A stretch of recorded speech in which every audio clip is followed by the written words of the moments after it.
All right. Call this, you may hit record here. Yeah, no, we're not recording. Yeah. So let's call the meeting to order, October 10th here. You still want to do pledge of allegiance for a work session? But you feel strongly about they want to do that? Okay. Seeing none, let's move along here. To the approval of the agenda part here, are there any suggested changes or edits to the agenda? Okay. So we all approve the agenda then? Okay. Okay. And I don't see any appearance of interested citizens here physically. Anybody online? No. Okay. Then on to the work session here. LA 2024-02 code updates or review of the amendments. Comply with HB 3395 and SB 5037. Turn it over to Mr. Bishop. So we basically went through all the updates line by line last time. The document is substantially similar to what you reviewed last month. The primary purpose of this meeting was just to give you more time to digest the amendments, come back with any comments. Just to give you more time with the document. The impact, the input that I heard from the committee last time regarding the possibility of combining the R2 and R3 zones into one zone. The feedback that I heard is I was interested in preserving a zone where that didn't allow for single family that would could be applied to protect more affordable housing types and also set aside land for higher density housing development that would not be susceptible to development pressure, the market pressure for single family homes. So the R3 district is included in there with the same updates as to the other residential zones. Mainly making sure we have clear and objective standards throughout the zone. And that middle housing types are reviewed according to the same standards as single family. And incorporate the SROs. So that's in there. We wrestled with density standards last time. And probably the R2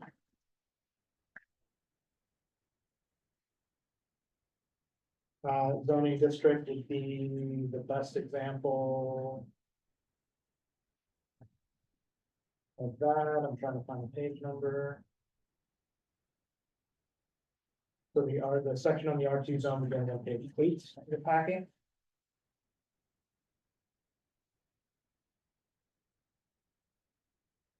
The density standards are discussed on page 11. So there was so Rob asked the question, why do we need a maximum density standard? And my personal opinion is no.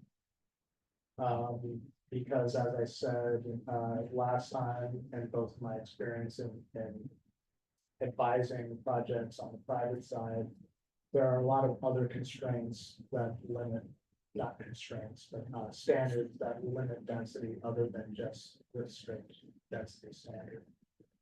There are setback requirements, there are lot coverage requirements, there are parking requirements, there are landscaping requirements and open space requirements especially for multifamily. And there are height requirements, and the maximum height allowed in the R2 zone is 35 feet, which is the same as in the single family zone. And that's fairly low, and that provides an inherent limit on the density that in a given lot. So on top of that, I did review the policies in the comprehensive plan in the housing element. All the policies are aimed at encouraging density, encouraging diversity of housing types, encouraging housing types that are available to people of a variety of income levels. There's nothing in those policies that say, that direct the city to regulate, density or place maximum density limits on development for the purpose of maintaining livability or any of the other common reasons for limiting density. So that is what is in there. Now, the maximum density is removed, the minimum density is very moderate. So that's what's before you now, but as always. We can steer the policy direction that we wish, you know, feel like that's appropriate. There is a handout that Rob drew my attention to.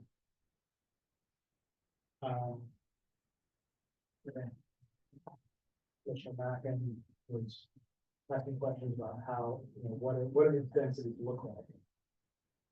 And so there's some different examples in there. I haven't spent a lot of time with that document, but there are some ways that you can visualize what these different densities look like. I think a lot of them are really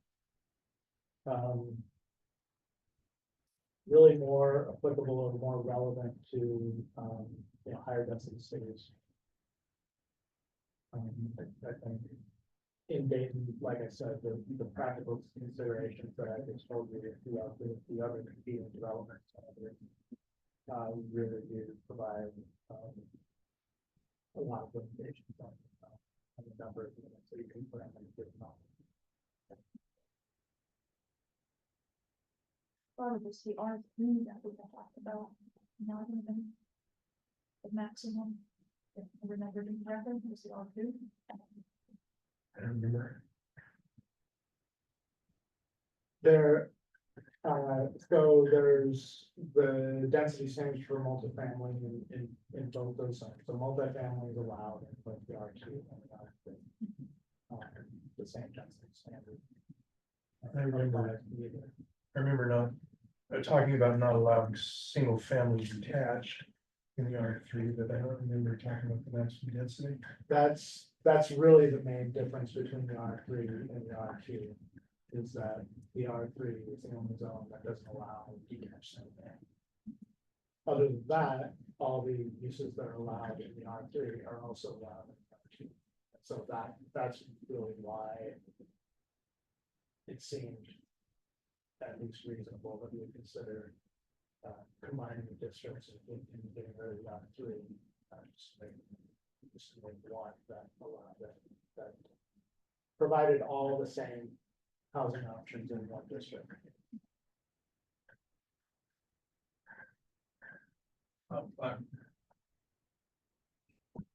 City guard students, right? There we are. I have given more thought to the idea of maximum density. And if I'm understanding correctly, you are saying we will, if we don't declare a maximum density standard, we still have a way of assuring that we don't.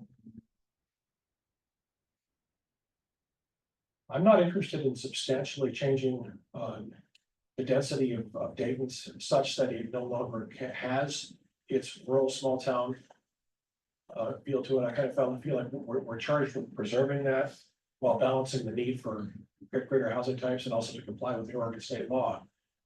But the problem with density out here is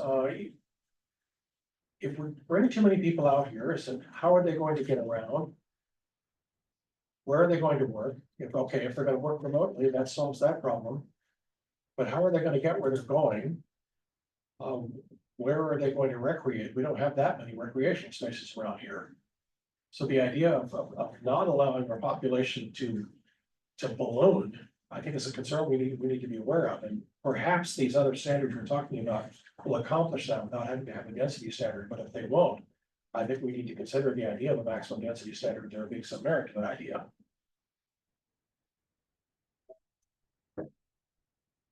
That's my thought on the matter.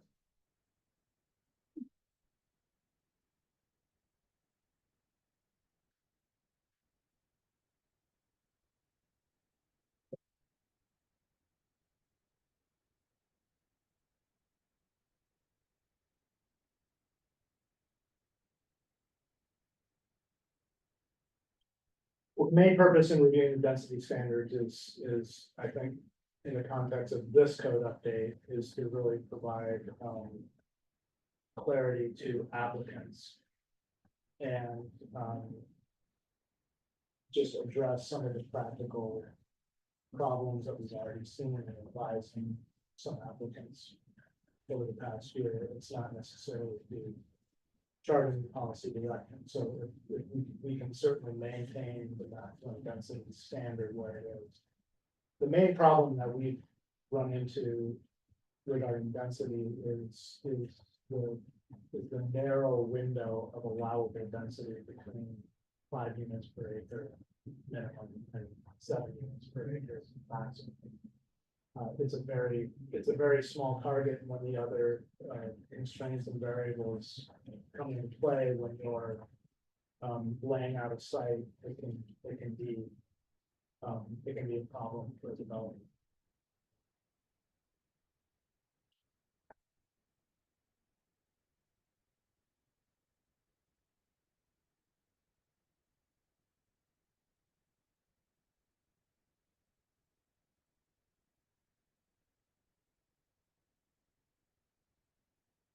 The first problem that it presented was the way we define density, which we took care of in the definition section, specifying the difference between gross density, units per acre, and net density per acre. So that was the first complicating issue that we've come across. But when you're laying out a site, there's a number of development standards, and they have the effect of limiting the amount of units that can be placed on a single lot. 2 parking spaces per unit. There's the maximum lot coverage. 65% maximum lot coverage. There's a height limit, you can only go so far, so high. There are the setbacks. There are the landscaping, there are the minimum landscaping requirements. And the limit and the minimum common open space requirements from all that. And once all those are met, that creates a limit on the amount of units that you can put on a specific site, because you have to provide the parking.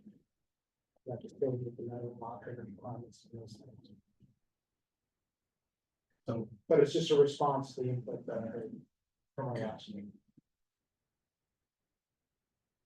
so,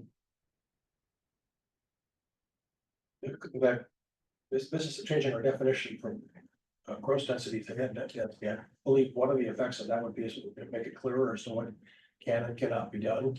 Like give developers a clearer idea of what they could do here.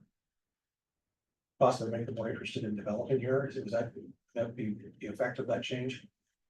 I think that's what it was. I think that's what you were saying. Okay, I understand. So whenever there's a site, there's usually right-of-way dedication. There are usually there can be easements that are required. There's often land. There's sometimes land that has to be set aside.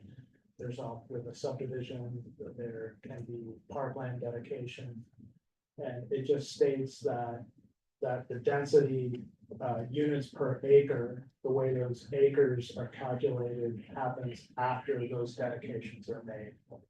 So net density, net units per acre. So the actual acreage that the developer is actually improving and developing is how the density is calculated. The way we've been doing, which is typically how it's done in most jurisdictions. We've been using just gross density, I think, mainly because the standard just hasn't gotten any attention or scrutiny over the years, and the amount of development that we've had has been pretty limited. It's So certainly, that's a question that's come up in almost every pre-application that we've had, so that's why that's in there to clarify that and to bring it in line with common practice. And so that's one element that clarifies the density issue. okay, well. Thank you, I thought that's what. Thought that was something, because the idea of our making some changes here that would actually. Make development possible. Let's hope so. And what we're doing here. Thank you. When I look at pages like 6 and 7 on the handout, 15 dwelling units per acre gross, 18 dwelling units per acre net. Like those seem in keeping with kind of the small town character of Dayton, close to Dayton. If it's here and there. I mean, if the whole town was like that. it Yeah. wouldn't be probably, but Yeah. yeah, That's just on two. Yeah, they count.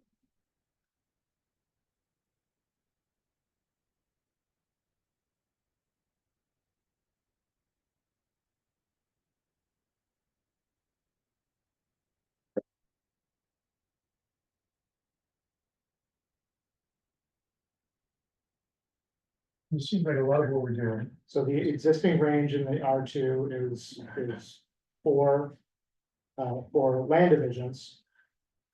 And that's the other distinction we made is for land divisions. We're using lots per acre, that's the unit measurement, because land divisions don't involve any actual construction of units. It's dividing the land, and creating the lots. So that's the density standard that applies at the land division level. And that's 4 lots per acre minimum. And if we would stick with the current standard, it would be 6 lots per acre maximum, so. In your head, an acre's a little over 4,300 feet. So 4 lots per acre would require a minimum, would require the minimum density of lots that are just over 10 square feet.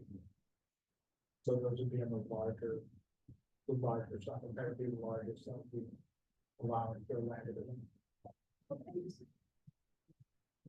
This is page 7.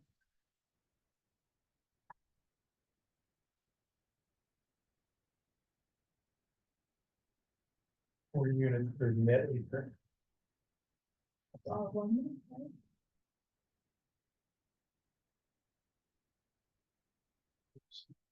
This is all, yeah. Well, that's, it doesn't say whether it's net or gross. On page 7. I mean, because if that's 4 units per gross acre. And then you'd have to take out some for the streets. The lots would be smaller than that. Yeah, they would probably, if that happens, they'd be right around that 10,000. Well, if it was 4 units per net acre, then it'd be the 10,000 square feet, yeah. And take it 20% of it away from the streets. If it was grossing, if it was gross. Density, but it doesn't say. Didn't we talk about that last time? Whether that Yeah. should specify there, whether. I've got it gross noted, or I've net. got it noted right here. Okay. And so what are we gonna say, net or gross? Net. 4 lots per net acre.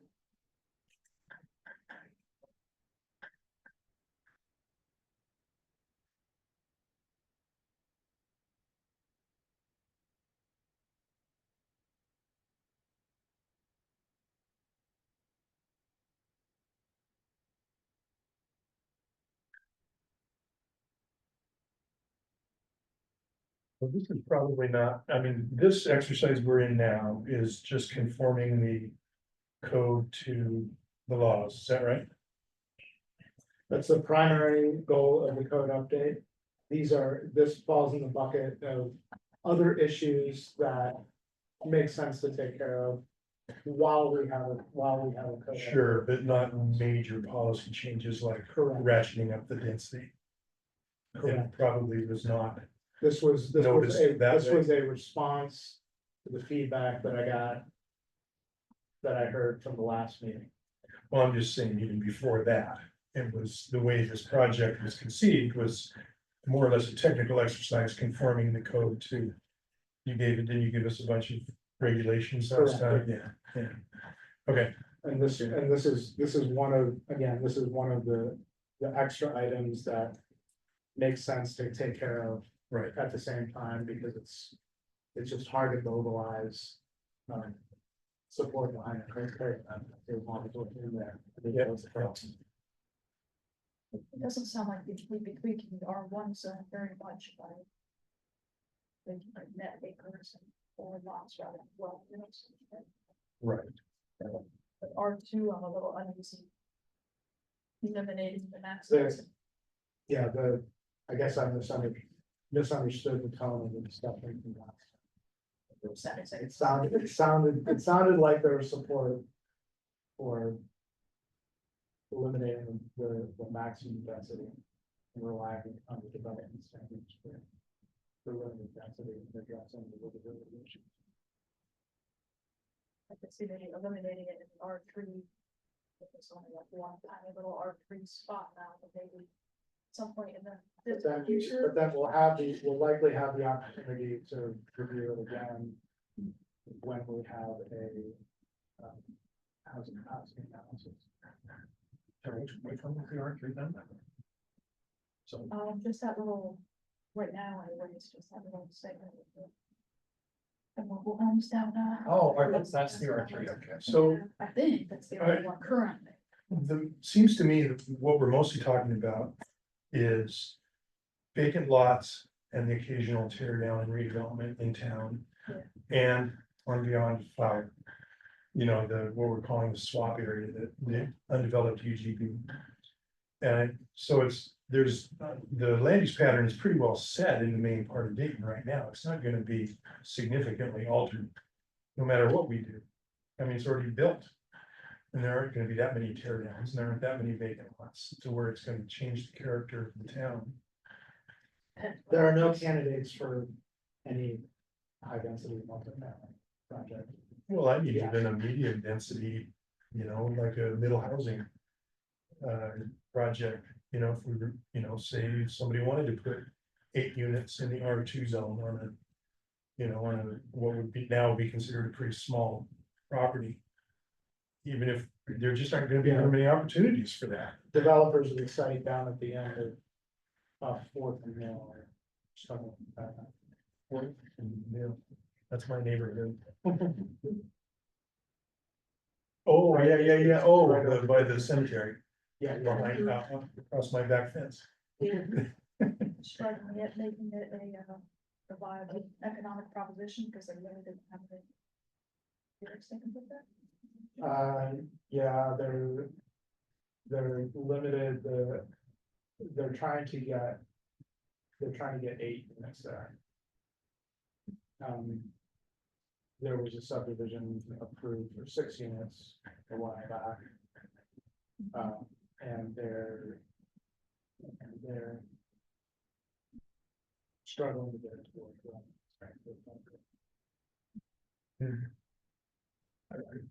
They want, and people want to get ED requires 20% dedication of open space. Planning development. And that allows more density. But there isn't enough space.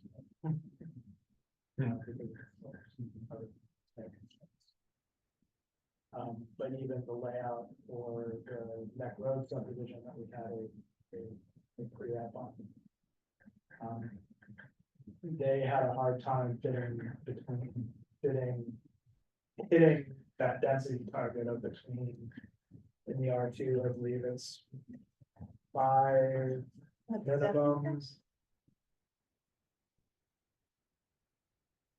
Yeah, 5 minimum and 7 maximum.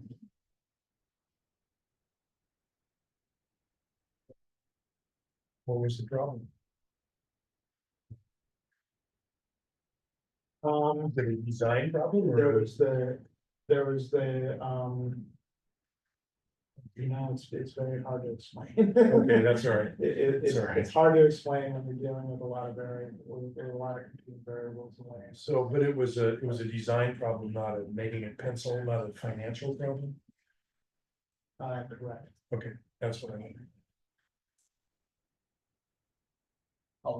Comment on, And we provided some options for.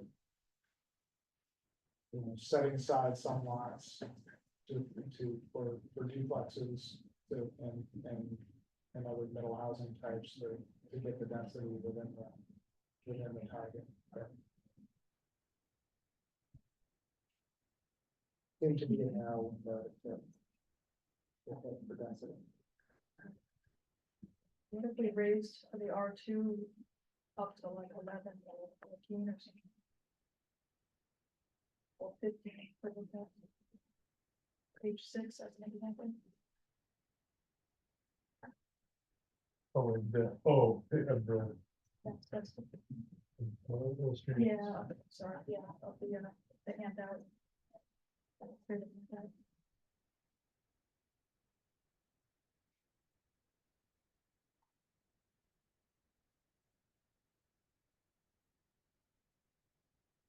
That have the median, somewhere around 11 or 15 miles, 97, 7. Or 7 inches. Ceiling.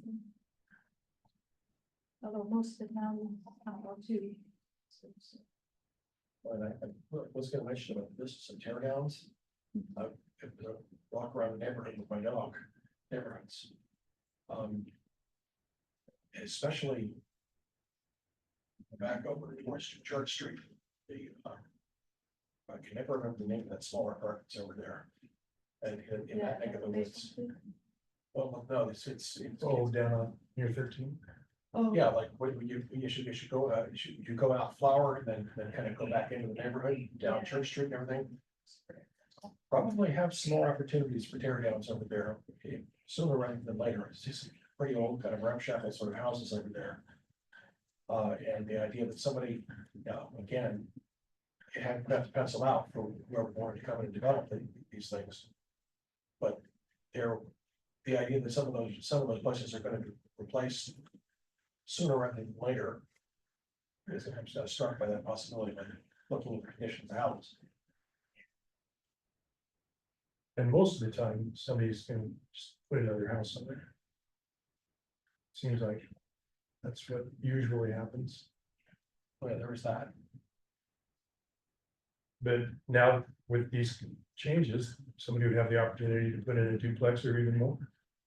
No, and, yeah, I mean, that's something else, the point of the state law. And I'm thinking there might be more of that happening. Mostly, I think you're correct, there won't be a lot of single family homes going in. People who can afford them seem to like them.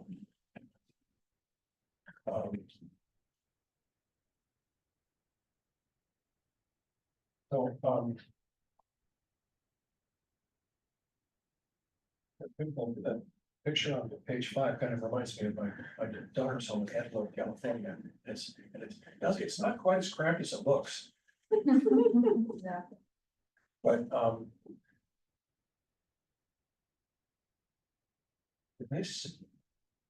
did they say that? Well, that's up in Lacey, okay. They say how many? 7.7 dwelling units per acre. 7.7 dwelling units per acre, gross. Cheers. That's that.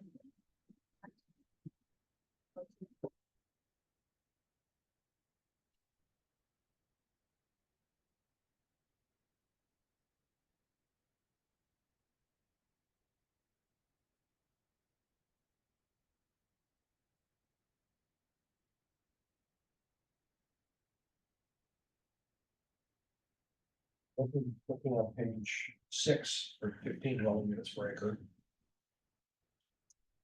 So I'm looking in, just for example, I'm looking in Salem's, RM1 zone. Which is like their, one of their multi-density zones, so for single family. In that zone, they have a minimum of 8 units per acre and a maximum of 14 units per acre. That's for single family development in that zone. For middle housing types, minimum is 8 with no maximum.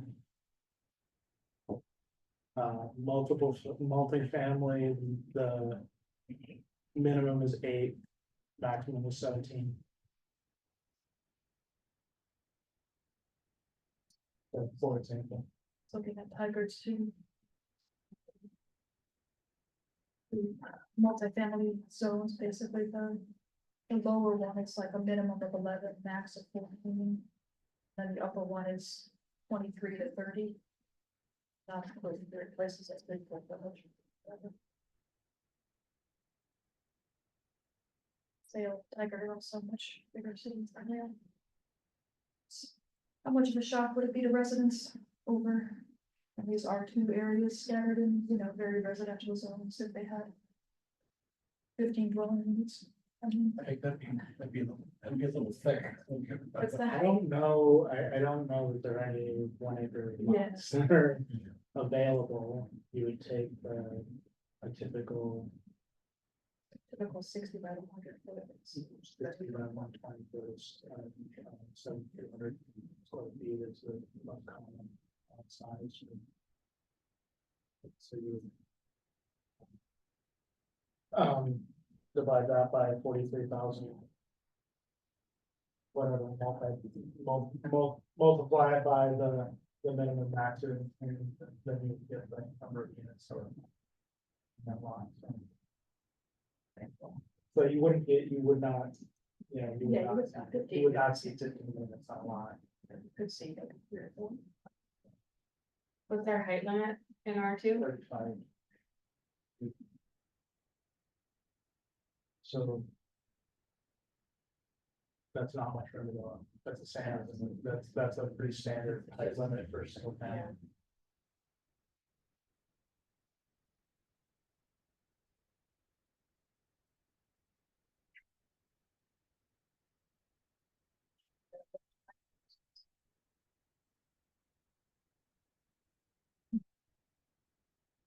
See what that looks like over the bypass. Between what's that?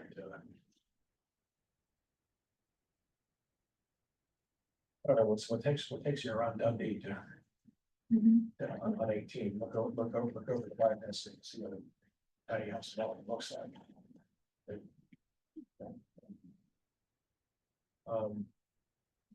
Between Dundee and. Yeah. Oh, there's Oh, really tall skinny? Yeah. Those are tiny. they're skinny, but they're. Oh, wait, those are skinny. Yeah, It's not those are tiny. like- Okay. 4 That's right. stories and. With 1 room. They're packed in there like sardines. Just They that are. could be It a was like- possibility too, is that skinny 35 foot tall. I wonder if they tall those are, cause they.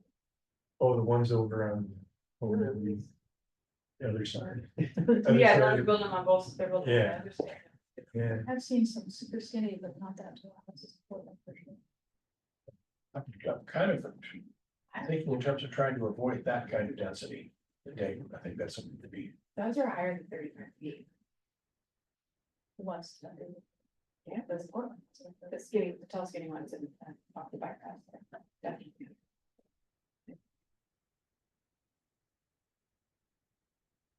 But yeah, I would want to see that type. but out in the, what in the part of town that's currently hasn't been annexed yet, it's not incorporated. That's not downtown, and what goes on out there isn't gonna change the character of the existing neighborhoods. And if we provide opportunities for more affordable housing in town, I think that's part of our responsibility here. As in those areas or in town, as in. Well, in the city, And in the new neighborhoods, more density isn't going to change the character of the existing neighborhoods. And if they look bad until the street trees grow up, bummer. But, as those neighborhoods age, they're not gonna look that bad. From the backside on, up above on the bypass, maybe they'll always look funny. I just think if they'd have painted them different colors, it would have even made it better looking. But, over time, those won't be as ugly as we think they are now. And they are relatively affordable. I mean, they're not affordable to the median income still. But they're, lower priced than most of the new houses around. Yeah, that's true. So this, I guess this gives you an example of the technical problems with the density standards we have, so, a 7,200 square foot lot is. 0.17 acre. Times 12 units per acre gives you. Just over 2 units. Not following. So 7,200 square feet converted to. Acres. Is 0.17 acres. Oh, I thought you said 1.7. Okay, 0.17 acres. all right. Times 12 units per acre is 2 units for a 72 square foot lot. Which is a duplex, which isn't even a high enough density to permit. Housing. Right. It's, Or an SRO. right, So that gives you. It sounds like if we're to accomplish anything, we need to raise that maximum density higher than 7, that's. or do away with it altogether. I got no problem with it. I don't think that it effectively isn't gonna matter. Because the market here in our lifetimes isn't gonna support real high density development anyway. I mean, it's just, you don't ever see it in these small towns. Unless you're right next to metro, like North Plains or something. Sure, it's a big city. Alice. It's pretty close, it's in metro, it's not close to metro, it's in metro. So,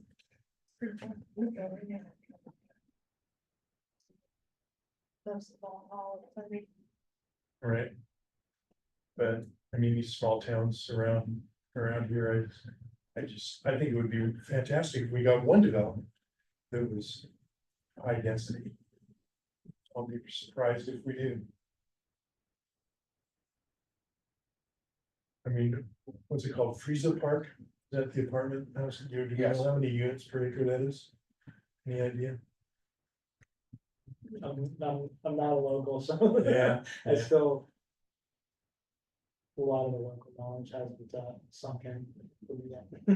And is that the R3? I think so. Yeah, Frieza Park is their apartments, Right, and then there's a house, and then there's another little apartment complex right next to the RV park. Well, not RV park, the manufactured home. right. Yeah. The mobile home park is the one R3. Oh, the country estates or whatever it is the R3? That's the R3. Huh, Not the apartments. Well, you think living next door to it, by now I have another name of the place, but I can never keep it in my head. So that place is- it's got a sign. It has a sign on it every day. My house. So we don't look at it anymore. Well, and then there's there's some, what do you call them, townhouses, I guess you call them, back behind Center Market. You Dayton can't see them from the street, what's it called? That's Dayton Village, yeah. Dayton Village, okay. And I mean, I think that'd be great to see some more developments like that in Dayton, but those apparently are allowable under the current R2 standards because they're Right. developed, so it must be allowed. That's beauty. Oh, okay, So that, and the center part is the open space dedication. Okay. To allow the flexibility of the smaller lots. That all those townhomes are close. Right, okay. And they're attached. Townhomes, I think each one of them is like 33 homes. But they're individually platted. Mhm. They get to drop the minimum lot size in exchange for providing that open space. Right. So that's been allowed here for years, and it's the only one development like that we've seen. Yeah. So it just doesn't seem like it, there's just all of a sudden really this huge influx of high density development in Dayton. It seems like whatever we can do to help facilitate it is something we should do, dude. And every one of these standards, we have to explain to a developer 3, 4, 5, 6 times.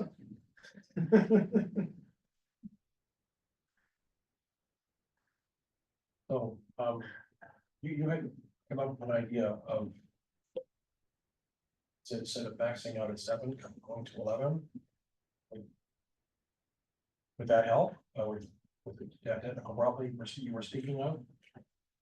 We'd have to be a little Oh, bit for the higher. lots, Yeah. for Maximum. land divisions. Is that what you were saying? I Yeah, want to make sure I'm following it correctly. maybe 15 if we look at like page 6, if we want. you know, Large cluster.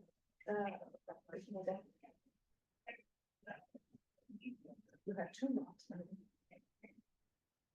Yeah, I would think 15 wouldn't be much of a limitation. I mean, it seems like that would be almost the same as no limit.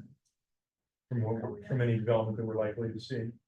And then, but if it made folks feel like that was a reasonable cap, seems, Yeah, well. Yeah, they all do want to think of future generations. There's no pressure to make this decision at this moment. So Okay, I'm not comfortable making it now. fair enough. yeah, My goal is to simplify it for developers based on the problems that they've had. Meeting those standards. Yeah. Do you feel like if we eliminated or raised that maximum density now, that those developments would happen more readily? The ones you talked about, the one on Neck Road, the one on Fourth and Mill, is that what's? I think it was, I would think it would, no, it's not, no, that's not the one thing. That's what I thought.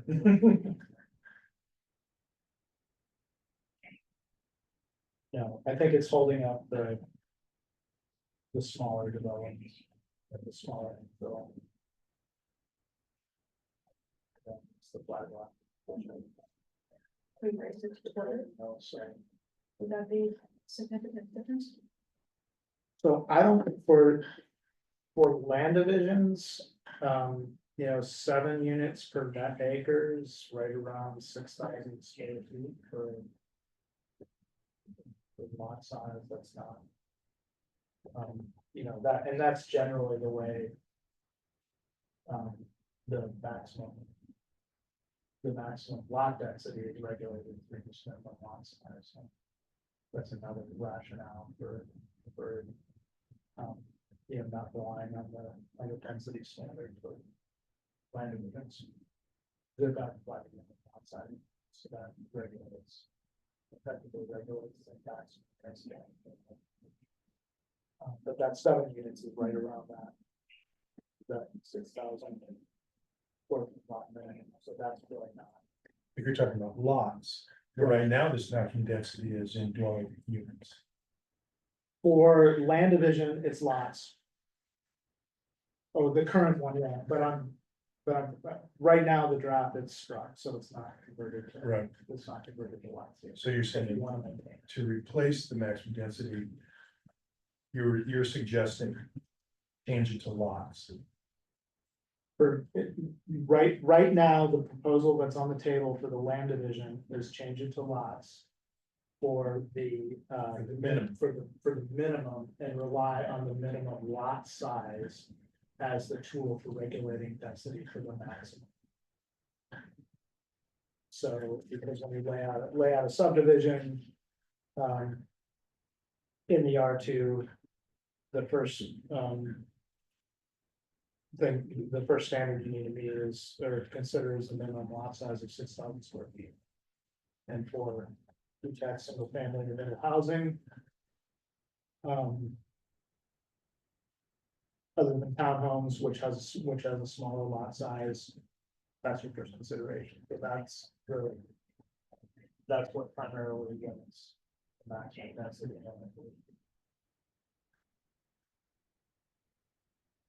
And then the units per acre comes into play when you're doing actual development on a lot that's already been created. And that will govern the number, the density to which you can develop the lot after it's been funded. Can you say that one? So the unit per acre standard applies to. Manufactured home parks, multifamily. Because those are types where you're, developing many more units on a single lot. So that's what the unit per acre density standard would come into effect when you're actually proposing development. A lot that's been. And that's the exercise that I was going through when I converted it, when I was trying to give you an idea of what you could. What kind of density you could put on an average 7,200 square foot lot in Dayton. At the current standard, the 12 unit per acre maximum can only allow you to put 2 units, so. 200 square.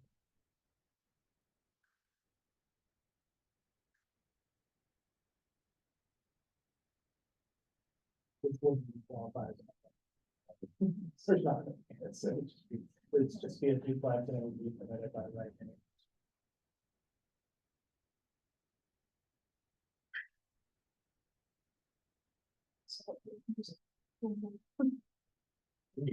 The average lot size for the subdivision on the bypass that we were just talking about is about 3,000-ish square feet. And it looks like People are really fixated on that. I don't care, but I'm just trying to get a sense of what that looks like, and it is, they put 133 lots into 23 acres, and whatever that comes out to. Their proposed density was 5.7 units an acre, so that just gives you a visual. I'm sorry, how many? Their proposed density when they applied for that was 5.7 units per acre. It's not clear if that's how it ended up or not, but the original application was for a 23 acre site, and they proposed 133 lots within that. So just to give you a vision. And they are only 2 stories, so they're probably within that 35 feet.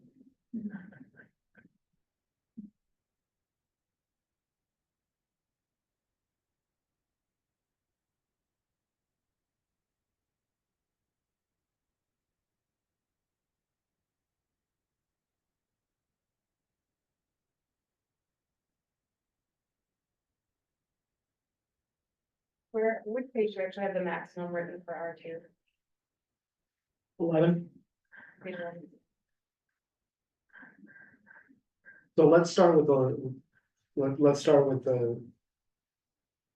land division standard, lots per acre, lots per net acre.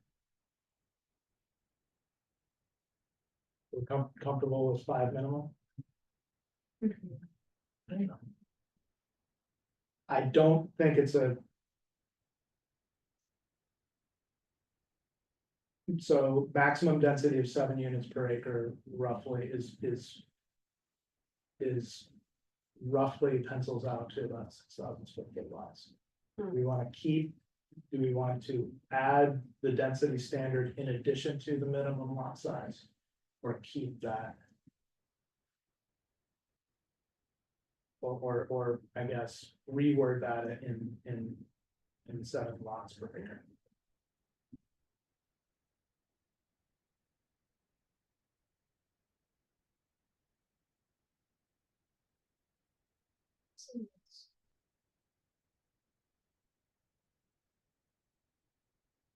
So set a maximum density of 7 lots per acre. Effectively retain the status quo as far as, Well, that would not be the status quo, because 7 units per acre means what it says, if it's 7 lots and you can put more than one unit on a lot. and that's because we're dealing with all the middle housing. You're right.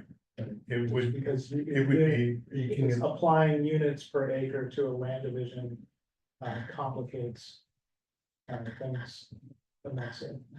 Because you're only creating the lots. That's the original one. It's just I'm proposing this to clarify that for the purpose of calculating density at the land division.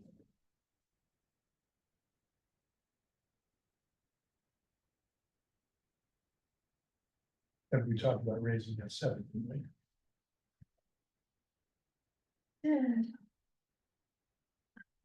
It's basically, I just don't wanna see a whole bunch of like serious and dense apartments. Started because of the But other. for the land, aspects. but for land divisions, we're okay with the existing, with 5 lots per net acre, 7 lots, or maximum 7 lots per net acre. That's not committing any of those to apartments or any other specific development. It's just creating lots. They would want more, you know, more duplexes, more cottage clusters, that kind of thing. Figure out how to do that, but also not have. So, again, this is a standard that would apply for the land division, for creating the lots. It wouldn't apply for actually constructing duplex cottage cluster multifamily on an individual lot. Then the unit per acre standard would apply. So, once the lots are created, they're entitled to a duplex, according to the same standards of single family. A single residence, a single room occupancy at the multifamily density standard. The other middle housing types are allowed on that lot, once it's created. So then, for a multifamily development or manufactured home, park on an individual lot, then the unit per acre standard would apply. So two different types of applications. Gotcha. One is a land division, either a subdivision or partition or some other land division application that creates lots. Reviewing development on an individual lot would be site development review, so that's where that density standard would apply for manufactured home parks and all that.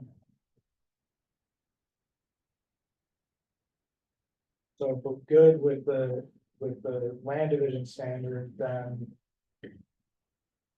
I'm looking for input on the units per net acre for manufactured home parks and multifamily development. That will be reviewed every time the site development.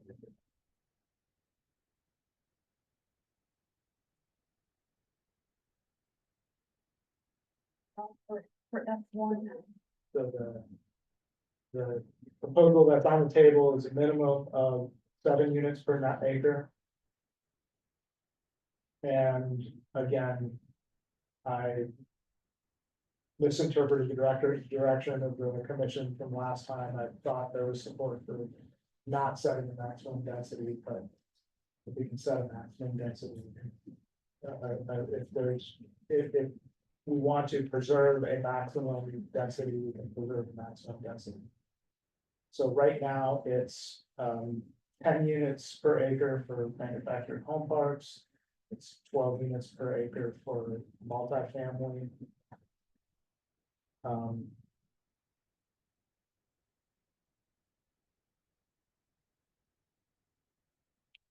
So,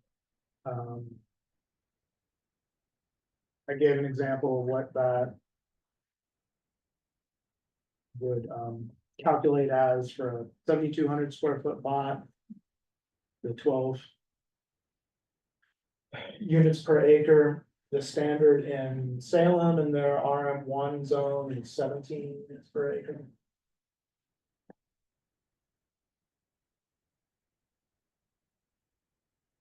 Well, that's a number considered. Consider when just we can just leave it as well. Or we could leave it as you've recommended here and strike it.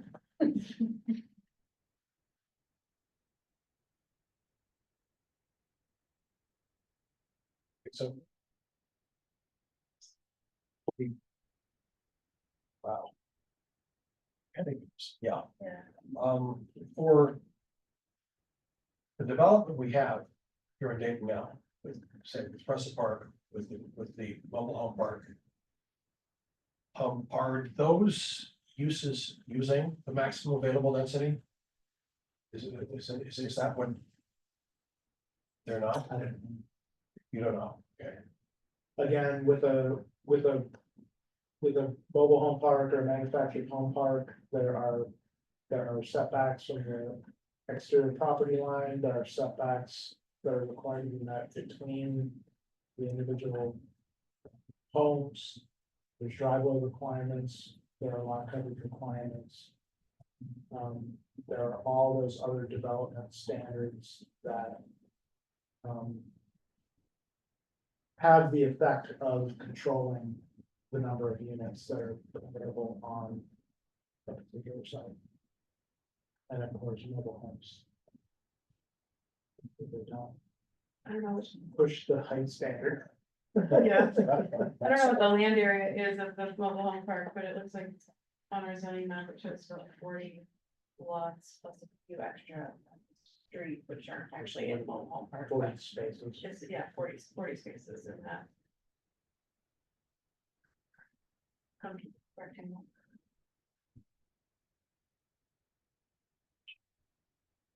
That's the land space.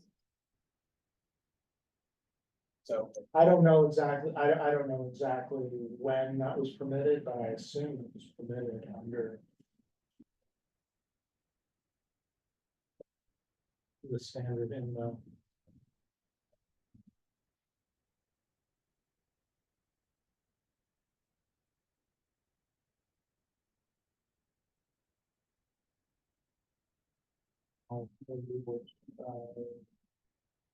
I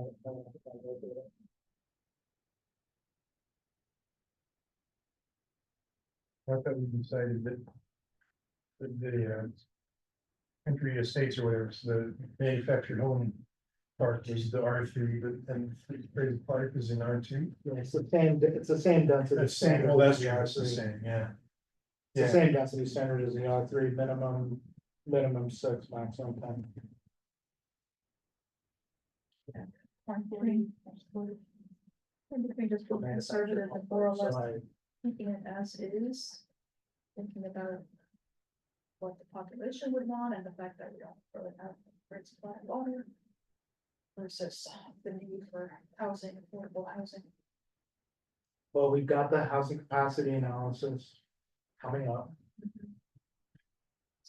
and that will provide another opportunity to review, and we may have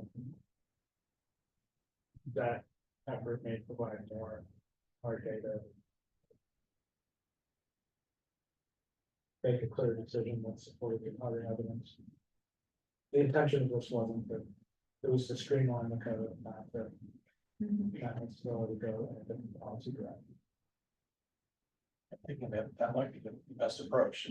So, okay, I'm not having a strong sense of what this looks like. Coming up with an intelligent idea, this many units, as opposed to that many units. Like, but lost as to what it looks like. There are multiple other factors that go into what a development looks like. There can be low density developments that are really ugly and have a large impact, and there are high density developments that are really well designed and fit in with the fabric of the community very well. Um,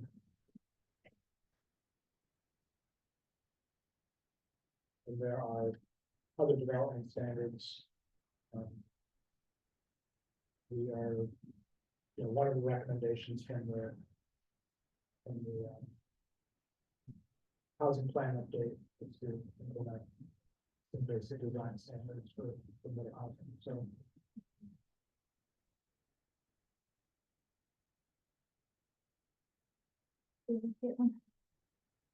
Changes. So I would just say, I mean, what I'm feeling from the commission tonight is maintain the existing policy.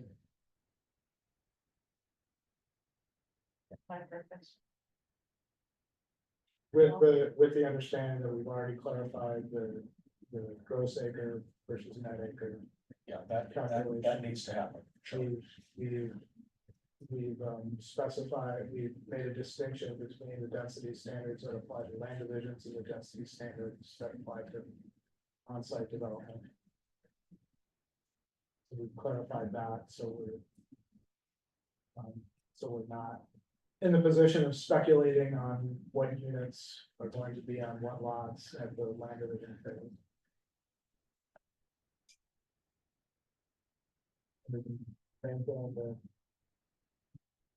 Maintain the site development, the site density standards that we have in place right now. And revisit the issue.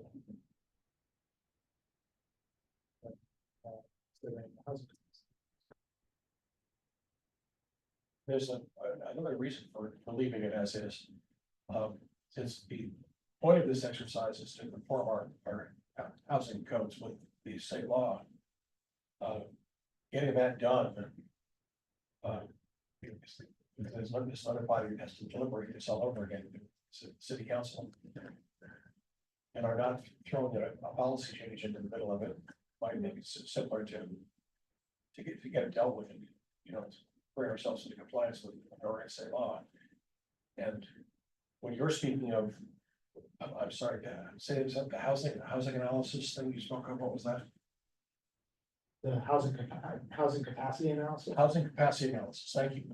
So that might provide us with some harder data on what's out there, what's needed. And that might be the time for us to consider that kind of a policy question rather than trying to put it through when we're trying to, what we're actually trying to do is conform our local laws, and state laws. And might be a reason for not messing with it right at this time. We're also having like open house kind of things, right? Did I see that in city codes, getting feedback from the community about it? Yep, so that's the housing comprehensive plan update, so we're updating the policies that are in the housing elements of the comprehensive plan. So that open house is to solicit public feedback on the recommendations from the consultant and the project advisory committee.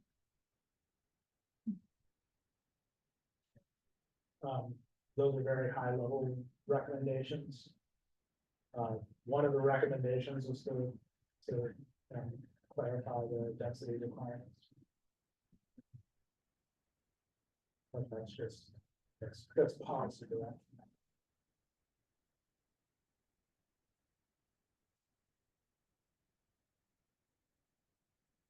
So there'll be other opportunities to revisit the topic. As I said, I put it in here because if we could refine the density standards here, while we have the code and we have a code update underway, we can certainly put that in place for the applicants that we have. And some of the proposals that we guys. When's the housing needs supposed to be done? The analysis? So the DLCD is conducting rulemaking right now to update the rules that will apply to that analysis. Our original proposal for the grant was to do that under the current rules, and they wanted us to use the new rules. instead, so that's why they provided the money to update the policies. This year.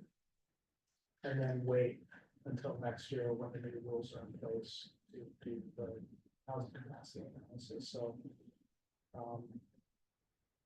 Under the best possible scenario, it might be ready by the end of next year, but it'll probably be a couple more years. Kick off, like, in the next year. Yeah, probably. It makes more sense to me to wait until we have more specific information. They can need to start assigning numbers to things, considering how flip-floppy this conversation has been over the last 2 months. I understand the, you know, our hearts are in the right place, wanting to provide as much opportunity as we can reasonably for housing, but I think we're kind of throwing numbers at the wall to see what sticks, and nothing's really sticking right now. I'm not really comfortable. Would be comfortable recommending a change. So more numbers.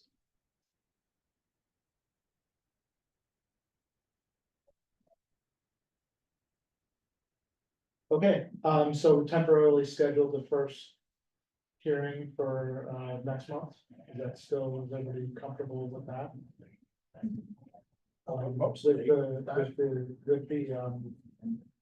With the existing policies maintained for on-site density. November. Yeah. 14. November 13th. November 14th. Were there any other comments on the document unrelated to that? That's the question.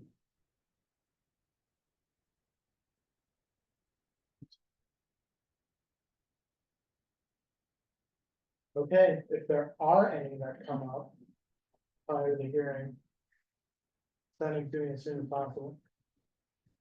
So I can amend the draft, for the hearing. So we can hopefully have a clean draft that everybody use with the. This meeting. I have a question about that. We as individual commissioners are communicating with you our ideas on this matter for this draft. Any rules about public meetings or anything don't apply, is that correct? That's correct. Okay, good. It's not a group. Yeah. So the types of comments that I would anticipate you sending to me wouldn't be necessarily policy questions or revisiting the policy decisions we made, but Clarification. spelling, grammar, capitalization, punctuation, that kind of thing. I always appreciate that. I spend a lot of time just by myself staring at a lot of text. Long days staring at a lot of text, and I appreciate the support you provide.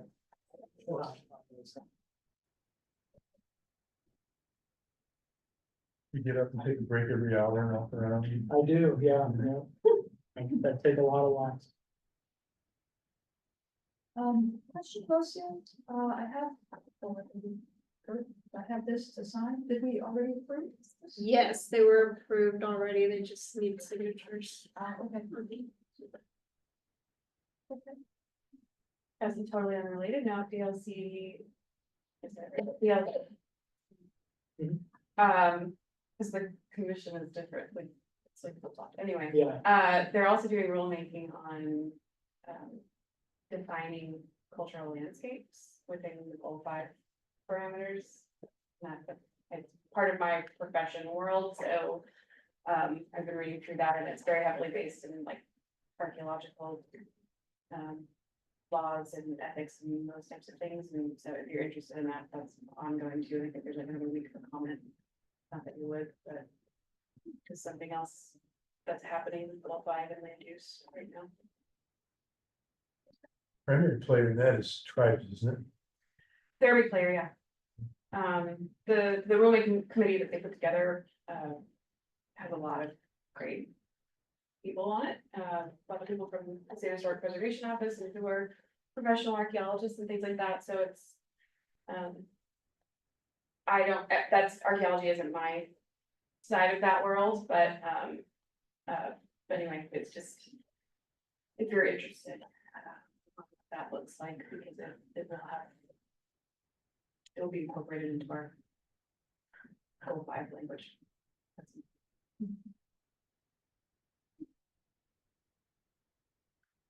Are we adjourned? Yeah, we don't have any other business today. Okay, then let us adjourn, 7:40. Thank you.